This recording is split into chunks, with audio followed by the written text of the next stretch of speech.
So guys, ganito kami maglinis or mag-cleaning ng window type na aircon. Sinisigurado namin matanggal yung board ng window type na to, at saka ginamitan ng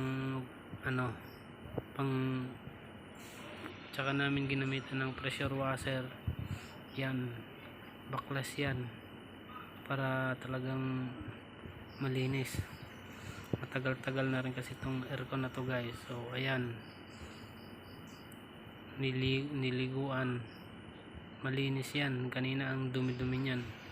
So ganito talaga kami maglinis ng aircon guys. Pagkatapos nyan 15 minutes later. ay kinabit naman namin yung mga parts na tinanggal. So ayan, kitang kita yan dyan, yung mga screw yan, nilagay na ulit para malinis.